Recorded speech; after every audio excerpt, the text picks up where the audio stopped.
আসসালামু আলাইকুম রহমতুল্লাহ। প্রিয় সপ্তম শ্রেণীর শিক্ষার্থী বন্ধুরা, গত ভিডিও ক্লাস পর্যন্ত আমরা মূলত আলোচনা করে শেষ করেছিলাম তোমাদের বিজ্ঞান পাঠ্য বইয়ের অধ্যায় 5-এর পার্ট 2 পর্যন্ত। সো আজকের এই ভিডিও থেকে আমরা অধ্যায় 5-এর যে পার্ট 3-5 রয়েছে সেটা আমরা মূলত এই ভিডিওতে আলোচনা করে শেষ করার চেষ্টা করব। সো বন্ধুরা, চলো বেশি কথা না বাড়িয়ে আমরা আমাদের ভিডিও মূল আলোচনা শুরু করে দিই। তবে ভিডিওটি শুরু করার আগে তোমাদের কাছে একটা ছোট্ট রিকোয়েস্ট থাকবে, যদি আমাদের চ্যানেলে কোনো ভিডিও তোমার কাছে কোনো রকম হেল্পফুল মনে হয় তাহলে অবশ্যই আমাদের চ্যানেলটিকে সাবস্ক্রাইব করে দিবে। সো চলো এবার দেখি আমরা একটু আলোচনা করি।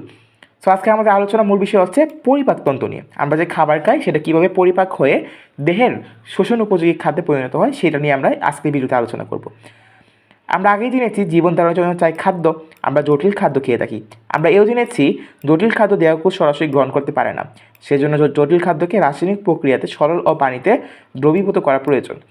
এই কাজকে খাদ্যের হজম ক্রিয়া বা পরিপাক বলে। হজমে কাজ সম্পন্ন করার জন্য বিভিন্ন অঙ্গ নিয়ে গঠিত হয় পৌষ্টিক নালী বা পরিপাক নালী। এর সাথে রয়েছে কতগুলো জারক রস ও সাহায্যকারী এনজাইম নিঃসরণকারী গ্রন্থি। মুখছিদ্র, মুখগহ্বর, অন্ননালী, পাকস্থলী, ক্ষুদ্রান্ত এবং বৃহদন্ত নিয়ে পৌষ্টিক নালী গঠিত হয়ে থাকে। এছাড়া পৌষ্টিক নালীর সাথে রয়েছে বিভিন্ন এনজাইম বা জারক রস নিঃসরণকারী 3টি অঙ্গ। সেগুলো কারা কারা? লালা গ্রন্থি, অগ্নাশয় এবং যকৃৎ।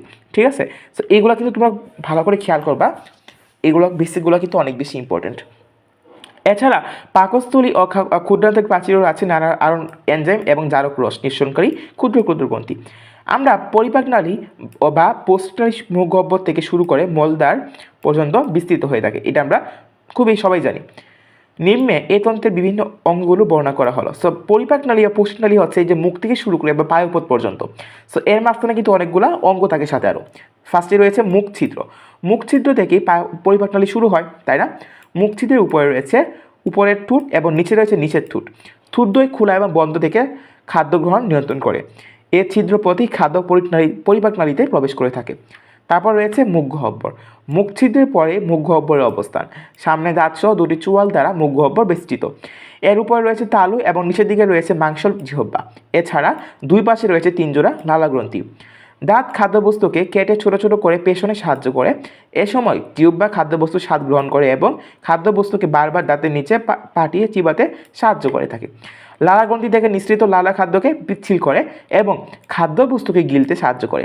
লালা রসে এক ধরনের উৎসেচক বা এনজাইম থাকে যা শ্বেতসারকে আংশিক ভেঙে শর্করায় পরিণত করে। মানুষের স্থায়ী দাঁতের সংখ্যা হচ্ছে 32টা, প্রতি চোয়ালে 16টা করে থাকে। এসব দাঁত 4 প্রকার। দাঁত থাকে কত প্রকার? 4 প্রকার। কর্তন দাঁত, যা খাবারকে ছোট ছোট করে কাটে। ছেদন দাঁত, যা মাংস অন্যান্য শক্ত জিনিস ছিঁড়ে এবং কাটে। অগ্রপেশন দাঁত, যেগুলা কি করে? খাদ্যবস্তু চর্বণ করে এবং পেষণে সাহায্য করে। পেষণ দাঁতগুলো আবার যেটা করে সেটা হচ্ছে খাদ্যবস্তুকে চিবাতে সাহায্য করে এবং পিষতে সাহায্য করে। এছাড়া অন্যান্য দাঁতের অনেক পরে গজে হচ্ছে আক্কেল দাঁত, তাই না? সো আশা করি এই জিনিসগুলো তোমরা বুঝতে পেরেছো। সো আমরা এখানে কিন্তু মাত্র 2টা অংশ গেলাম। পরিপাক নালীতে আরও অনেকগুলো অংশ রয়েছে, সেগুলো আমরা একটু দেখি। তারপর রয়েছে গলবিল। মুখগহ্বরে পরে এর অবস্থান। এর মাধ্যমে খাদ্যবস্তু মুখগহ্বর থেকে অন্ননালী বা ঘ্রাসনালীতে যায়। গলবিলে কোনো এনজাইম নিঃসৃত হয় না, তাই এখানে কোনো খাদ্যবস্তু পরিপাক হয় না। তারপর রয়েছে গলবিলের পরে রয়েছে সিরিয়ালে থাকতেছে অন্ননালী। গলবিল এবং পাকস্থলীর মাঝামাঝি জায়গায় এর অবস্থান। খাদ্যবস্তু এর ভিতর দিয়ে গলবিল থেকে পাকস্থলীতে যায়। পাকস্থলীটা হচ্ছে সবথেকে বেশি ইম্পর্টেন্ট একটা জায়গা, সেটা তোমরা জানো। অন্ননালী এবং ক্ষুদ্রান্তের মধ্যবর্তী স্থানের অবস্থান। গলবিল ও অন্ননালী সংকোচনের ফলে পিচ্ছিল খাদ্যবস্তু এখানে এসে জমা হয়। পাকস্থলীর আকৃতি থলির মতো। এর প্রাচীর বেশ পুরু ও পেশিবহুল। পাকস্থলীর প্রথম ও শেষ অংশে পেশি বলে রয়েছে। পাকস্থলীর প্রাচীরে গ্যাস্ট্রিক গ্রন্থি থেকে নামে একটা গ্রন্থি থাকে, যেখান থেকে প্রচুর পরিমাণে গ্রন্থি থাকে এবং এখানে কিন্তু খাদ্য সাময়িকভাবে জমা থাকে।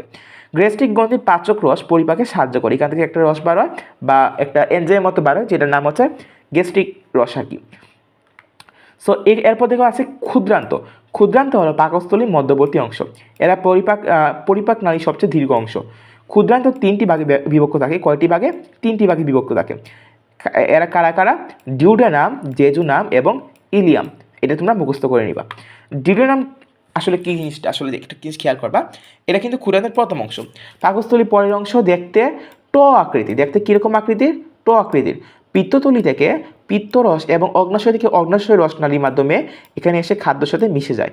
পিত্তথলি থেকে এক প্রকার রস বলা হয়, সেটা হচ্ছে পিত্তরস, এবং অগ্নাশয় থেকে এক প্রকার রস নিঃসৃত হয়, সেটা হচ্ছে অগ্নাশয় রস, এবং এরা দুইটা নালী দিয়ে এসে এখানে মিলে যায়। এই রসগুলো কিন্তু পরিপাকে অংশ নেয়। এখানে আমিষ, শর্করা এবং স্নেহ পদার্থের পরিপাক ঘটে। এরপর রয়েছে হচ্ছে জেজুনাম, এটি ডিউডেনাম এবং ইলিয়ামের মাঝের অংশ। ইলিয়াম যেটা রয়েছে এটা ক্ষুদ্রান্তের শেষ অংশ। ইলিয়ামের ভিতরে প্রাচীরের শোষণ যন্ত্র থাকে। ব্যাপন পদ্ধতিতে শোষণ কার্য সমাধানের জন্য প্রাচীরগাতে আঙ্গুলের মতো প্রক্ষেপিত অংশ থাকে, একে বলা হয় বিলাই বা ভিলাস। ঠিক আছে, হজমের পর খাদ্যের সারাংশ বিলাসগাত্র দ্বারা শোষিত হয়। সো যে কথাটা আমি বলতেছি বারবার, এই যে আমরা যে পাঠটা পড়তেছি আজকে, এইটা কিন্তু অনেক অনেক বেশি ইম্পর্টেন্ট। বড় ক্লাসে এখান থেকে দেখবা তোমাদের পুরো আস্তে একটা চ্যাপ্টার থাকবে। সো এগুলো তোমরা অবশ্যই খেয়াল করে পড়ার চেষ্টা করবা। এরপরে অংশ রয়েছে বৃহদন্ত। ক্ষুদ্রান্তের পরেই বৃহদন্ত শুরু। এটা ইলিয়ামের পর থেকে পাইপ পর্যন্ত বিস্তৃত। ক্ষুদ্রান্ত ও বৃহদন্তের সংযোগস্থলে একটি ভাল বা কপাটিকা থাকে। লম্বা এটা ক্ষুদ্রান্তের দিকে ছোট, কিন্তু ভিতরের ব্যাস ক্ষুদ্রান্তের ভিতরের ব্যাস থেকে বড় থাকে। বৃহদন্ত তিনটি অংশে বিভক্ত, যথা সিকাম, কোলন এবং মলাশয়। মলাশয় বৃহদন্তের শেষ প্রান্ত, দেখতে খানিকটা থলির মতো থাকে আর কি। খাদ্যের অপাচ্য বা অহজমকৃত অংশ এখানে মলরূপে জমা হয়। মলদ্বার হচ্ছে পায়ু পরিপাক নালীর শেষ প্রান্ত। এই যে মলদ্বার রয়েছে, এই প্রান্ত পথেই কিন্তু পরিপাক নালী দেহের বাইরে উন্মুক্ত হয়ে যায়। পরিপাক গ্রন্থি, এখানে আমরা কিন্তু এতক্ষণ কিন্তু পরিপাক নালীগুলো নিয়ে কিন্তু আলোচনা করেছি, বা পৌষ্টিক নালী নিয়ে আলোচনা করেছি। এইবার দেখবো আমরা পরিপাক গ্রন্থি বা পরিপাক গ্রন্থির কাজগুলো নিয়ে। সো দেখো, পরিপাক নালীর যেসব গ্রন্থির নিঃসৃত রস খাদ্য পরিপাকে অংশগ্রহণ করে তাদেরকে আমরা বলে থাকি পরিপাক গ্রন্থি। তোমরা আগেই জেনেছ লালা গ্রন্থি, যকৃত এবং অগ্নাশয় পরিপাক গ্রন্থি অন্তর্ভুক্ত। লালা গ্রন্থি থেকে লালা ক্ষরণ হয়। লালায় এনজাইম ও পানি থাকে। পানি খাদ্যকে নরম করে। লালার এনজাইম হলো টায়ালিন। লালার এনজাইমটা কি বলতো? টায়ালিন। দেখে টায়ালিন নামে ডাকা হয়ে থাকে। এরপর রয়েছে যকৃত। দেহের সবচেয়ে বড় গ্রন্থি হচ্ছে যকৃৎ। যকৃৎ থেকে পিত্তরস তৈরি হয়। পিত্তরস পিত্তথলিতে জমা থাকে। হজমের সময় পিত্তনালী থেকে পিত্তরস ডিউডেনামে এসে খাদ্যের সঙ্গে মিশে। পিত্তরস স্নেহজাতীয় খাদ্য হজমে সাহায্য করে থাকে।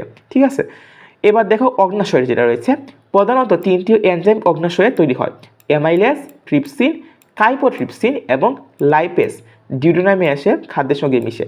ট্রিপসিন এবং কাইপোট্রিপসিন আমিষ জাতীয় খাদ্য, এবং লাইপেজ যেটা রয়েছে সেটা স্নেহজাতীয় খাদ্য, এবং অ্যামাইলেজ যেটা রয়েছে সেটা কিন্তু শর্করা জাতীয় খাদ্য পরিপাকে সাহায্য করে বা হজমে সাহায্য করে। এরপর রয়েছে গ্যাস্ট্রিক গ্রন্থি।